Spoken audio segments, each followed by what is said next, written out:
C'est parti pour un nouveau numéro de votre magazine Tyrannus, qui est ce cadre d'échange et de partage autour de la parole de Dieu. Comme vous le savez, nous vous apportons la parole de Dieu de chez nous vers chez vous. Alors, nous vous disons merci de partout où vous nous suivez à travers le monde. Vous êtes fidèles à ces grands magazines Tyrannus. Il n'est plus à présenter dans cette émission, encore moins dans cette ville. Lui, c'est le révérend pasteur Emmanuel Batouamboui, qui est le responsable de la grande communauté, de la grande ministère international Camp des Refuges. C'est avec lui que nous allons parler sur ces thèmes que vous avez compris. C'est le prochain selon Jésus. Qui est le prochain selon Jésus? Révérend, bienvenue dans cette émission. Merci Berger. Qui est le prochain selon Jésus? Pourquoi cette question? Pourquoi ce thème? Pourquoi ce thème? Parce que j'ai été moi-même scandalisé par le fait que, premièrement, c'est une question qui est posée à Jésus pour l'éprouver. Et qui pose la question, c'est un docteur de la loi. Il est docteur de la loi, mais il ne connaît pas la définition du prochain. Et ce qui m'intéresse, ce n'est pas nécessairement le thème. Qui est le prochain, mais c'est la réponse que Jésus est en train de donner. C'est là que j'ai été scandalisé et j'ai compris que la Bible, c'est un mystère. Et ça m'a aussi un peu étonné, selon Jésus. Donc, il y a des prochains selon soi-même. Il y a des prochains selon soi-même, il y a les prochains selon les docteurs qui a posé la question. Et il y a aussi le prochain selon Jésus ou selon sa définition. Et selon le révérend Emmanuel. Et selon aussi Berger Smith. En tout cas, qui est le prochain selon Jésus? Merci. Je crois que nous devons rentrer dans les Écritures parce que c'est une émission religieuse. Alors, nous sommes en Luc chapitre 10, le verset 25. Luc 10, oui. 25. Nous lisons Luc chapitre 10, le 25e verset. Oui. Un docteur de la loi se leva et dit à Jésus, pour l'éprouver, Maître, que dois-je faire pour hériter la vie éternelle? Jésus lui dit, qu'est-il écrit dans la loi? Qui lis-tu? Il répondit, tu aimeras le Seigneur ton Dieu de tout ton cœur, de toute ton âme, de toute ta force et de toute ta pensée, et ton prochain comme toi-même. Tu as bien répondu, lui dit Jésus, mais fais cela et tu vivras. Mais lui, voulant se justifier, dit à Jésus, et qui est mon prochain? 30, Jésus reprit la parole et dit, un homme descendait de Jérusalem à Jéricho. Imaginez-vous un peu, Berger. Je ne vous interromps pas, mais lui a posé la question, qui est mon prochain? Parce que moi, je suis parfois scandalisé lorsque les gens disent que la Bible est facile et que les versets de la Bible doivent être compris, je ne sais pas moi, d'une manière facile. Alors, on pose une simple question à Jésus. Qui est mon prochain? Berger, ça ne peut pas prendre 2 secondes pour que Jésus réponde à cette question. Il suffit qu'il puisse nous présenter le prochain ou qu'il dise, voilà, le prochain, c'est telle personne ou c'est telle personne. Mais Jésus commence une explication qui n'a pas à faire avec la question posée. Alors, continuez, vous allez voir. Un homme descendait de Jérusalem à Jéricho. Il tomba au milieu de brigands qui le dépouillèrent, les chargèrent de coups et s'en allèrent le laissant à demi-mort. Un sacrificateur qui par hasard descendait par le même chemin, ayant vu cet homme, passa outre. Un lévite qui arriva aussi dans ces lieux, l'ayant vu, passa outre. Mais un samaritain qui voyageait, étant venu là, fut ému de compassion lorsqu'il les vit. Il s'approcha et banda ses plaies, en y versant de l'huile et du vin, puis il les mit sur sa propre monture, les conduisit à une hôtellerie et prit soin de lui. Le lendemain, il tira 2 deniers, les donna à l'hôte et dit, aie soin de lui, et ce que tu dépenseras de plus, je te les rendrai à mon retour. Lequel de ces 3 te semble avoir été le prochain de celui qui était tombé au milieu des brigands? c'est celui qui a exercé la miséricorde envers lui, répondit le docteur de la loi. Et Jésus lui dit, va et toi fais de même. Vous comprenez ces sujets, vous comprenez cette écriture. Ici, c'est les docteurs de la loi qui posent la question de savoir qui est mon prochain. Et Jésus commence cette histoire. Un homme descendait de Jérusalem à Jéricho. Il est tombé entre les mains des brigands qui lui ont donné des coups, ils l'ont laissé demi-mort. Un sacrificateur est passé, il n'a pas pris soin. Alors que le sacrificateur est censé prendre soin de personnes comme ça. C'est une personne en danger. Il passe. Un lévite vient alors que le sacerdoce a été remis à Lévi. Parce que faire le sacerdoce, c'est servir l'homme. En d'autres termes, je suis en train de servir d'intermédiaire entre Dieu et l'homme. C'est ça, être un lévite. Mais il passe. Alors, dans l'explication de Jésus, il y a maintenant un samaritain que les gens appellent un bon samaritain. Moi, j'ai lu la Bible, je n'ai jamais vu que c'est écrit quelque part un bon samaritain. Ça n'existe pas. C'est les samaritains. Donc, bon samaritain n'existe pas. Alors, le samaritain est en train de passer, il s'arrête. Regardez un peu les mouvements parce que la Bible s'interprète selon le mouvement. Regardez le mouvement de ces samaritains. Il est sur sa monture, il doit descendre sur la monture. Ça veut dire, il était un peu élevé, il se rabaisse au niveau de celui qui est par terre. Et il voit qu'il a des plaies, il y verse de l'huile, il y verse le vin, et puis il le soulève et le met sur la monture. Puis il va avec lui à l'hôtellerie. Tout ça, Jésus est en train d'expliquer qui est le prochain. Il arrive à l'hôtellerie, il trouve l'hôtelier et il remet cet homme entre les mains de l'hôtelier en lui donnant 2 deniers. Alors, ce qui est important, c'est que tous ces éléments doivent être expliqués pour qu'on puisse comprendre qui est le prochain. Selon Jésus. Pas selon les bergers Smith. Qui est le prochain? En tout cas. Mais maintenant, vous voyez que les Lévites et les sacrificateurs sont passés, mais le Samaritain, lui, s'arrête. Alors, je ne sais pas si je serai lapidé si j'ai dit que ces Samaritains, c'est Jésus lui-même. Ces Samaritains, c'est Jésus lui-même. Pourquoi? Parce que Jésus était au ciel, mais il est descendu sur la terre. C'est ça le Samaritain qui est sur sa monture, qui descend. Pourquoi il descend? Parce qu'il y a un homme qui est tombé. Or, dans le jardin d'Éden, Adam est tombé. Pour que Adam soit relevé, il fallait que quelqu'un vienne. Pourquoi? Parce que Jésus, on l'appelle le dernier Adam, et Adam, comme étant le premier, il tombe, et le dernier Adam vient pour relever celui qui est tombé. C'est pour cette raison, vous allez voir que les Écritures disent en Ecclésiaste chapitre 4, le verset 9, 2 valent mieux que 1. Parce que si l'un tombe, l'autre le relève. Vous voyez? Donc c'est lui qui vient relever celui qui est tombé, c'est Jésus, qui était au ciel, mais qui descend. Et il se rabaisse au niveau de l'homme. Il porte le corps de l'homme pour le relever. Maintenant, regardez, il va avec cette personne jusqu'à l'hôtellerie. Et l'hôtellerie que je considère ici comme étant l'église. L'église parce qu'il y a un hôtelier, et l'hôtelier qu'il trouve là-bas, c'est les pasteurs, l'apôtre, le docteur, l'évangéliste ainsi que les prophètes. Il remet cette personne entre les mains du ministre établi dans l'église qui est ici l'hôtellerie. Donc l'hôtelier, c'est ces ministres-là. Quand le ministre reçoit cette personne, Jésus lui donne 2 choses. Ces 2 choses que Jésus lui donne, c'est quoi? Ce sont les 2 deniers que nous devons considérer.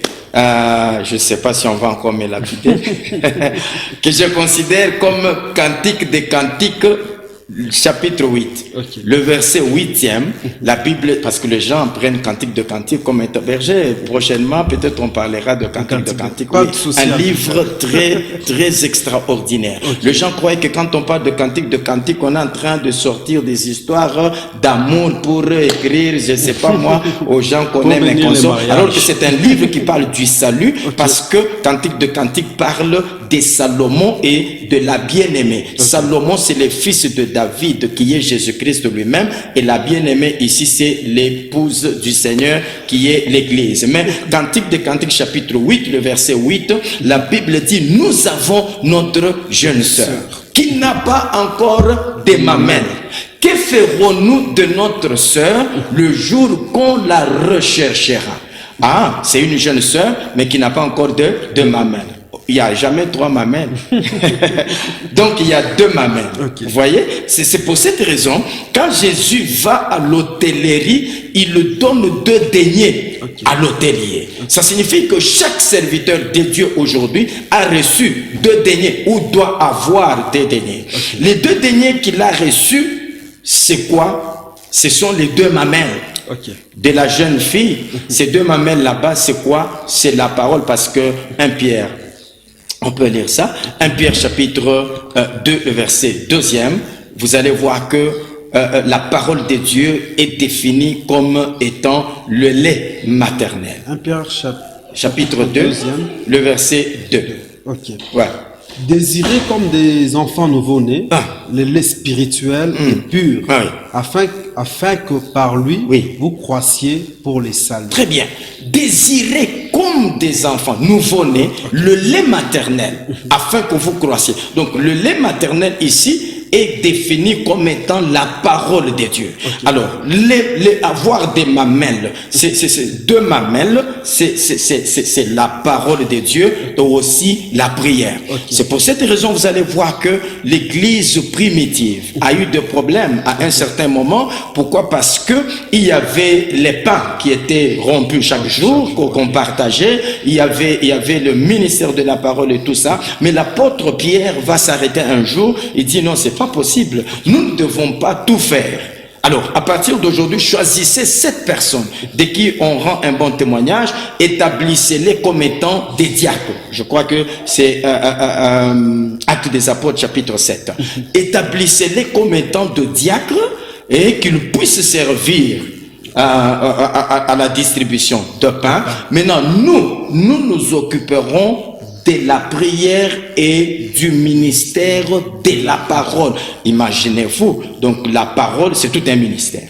C'est pour cette raison, je toujours dit, je ne donne pas tort à ceux-là qui parfois disent nous n'avons pas 5 ministères, nous avons un seul ministère.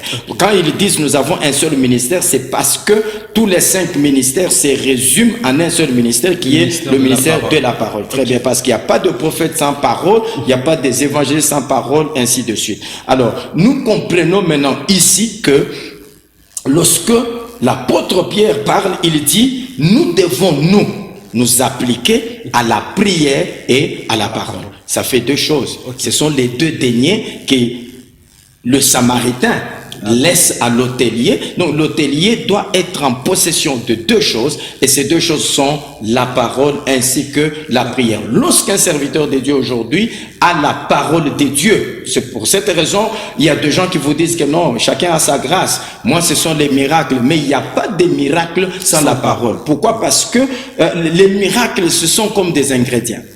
Les délivrances sont comme des ingrédients. On ne peut pas prendre les ingrédients et mettre dans la casserole pour les préparer et en faire une nourriture principale. Non. Les ingrédients accompagnent toujours une nourriture principale. La nourriture, c'est la parole de Dieu qui doit premièrement être prêchée avant de passer à autre chose qui est miracle, prophétie, délivrance, ainsi de suite. Ça, ce sont juste des accompagnateurs qui accompagnent l'élément principal qui est la parole de Dieu. C'est pour cette raison, aujourd'hui, l'Église ne peut pas croître s'il n'y a pas la parole de Dieu. Et quand Christ revient, il ne vient pas chercher de gens qui avaient été touchés par des miracles et par des prodiges. Il viendra chercher les gens qui ont la connaissance de la parole de Dieu. C'est pour cette raison, quand vous lisez Matthieu chapitre 25, on parle des vierges. Nous avons 10 vierges, ça nous fait 5 vierges sages et 5 vierges folles. Ces deux groupes là-bas, nous voyons qu'il y a un groupe des 5 vierges sages qui ont les lampes ainsi que l'huile. Et l'autre groupe, ils ont les lampes mais ils n'ont pas l'huile. Lorsque l'époux apparaît, il n'y a que celles qui avaient les lampes et l'huile qui sont parties. Mais c'est quoi la lampe? Psaume 119, le verset 105, la Bible dit que ta parole est une lampe à mes pieds. Si ta parole est une lampe à mes pieds, donc la parole, c'est la lampe. La lampe, c'est la parole. Et c'est quoi l'huile? L'huile, c'est le Saint-Esprit. Ainsi, il faudra, les gens qui ont la parole de Dieu, la connaissance de la parole de Dieu, et qui ont le Saint-Esprit, qui pourront être enlevés lorsque le pou va apparaître. C'est ainsi que Jésus maintenant explique ces choses, disant, c'est lui qui a amené cet homme à l'hôtellerie, qui a fait, et vous voyez, c'est ce qu'il dit, il dit à l'hôtelier, tout ce que tu vas rester dépenser, parce que lui, il voyage. Oui, il est en train de voyager, il dit, je reviens. Parce que Jésus, en fait, il a voyagé. Il est allé au ciel, comme étant en voyage, mais il revient. Ça veut dire que nous sommes en train d'attendre Jésus selon Jean chapitre 1er, Jean chapitre 14, le verset 1er, il dit que votre cœur ne se trouble point. Croyez en Dieu, croyez en moi, il y a plusieurs demeures dans la maison de mon Père. Si cela n'était pas ainsi, je vous l'aurais dit, je m'en vais vous préparer une place afin que là où je suis, vous y soyez aussi. Donc là, Jésus est parti préparer une place et il revient. C'est ça le Samaritain qui est en train de voyager et qui retourne parce qu'il dit à l'hôtelier, lorsque je rentre et que tu auras peut-être utilisé autre chose que ces 2 deniers, je vais te rembourser.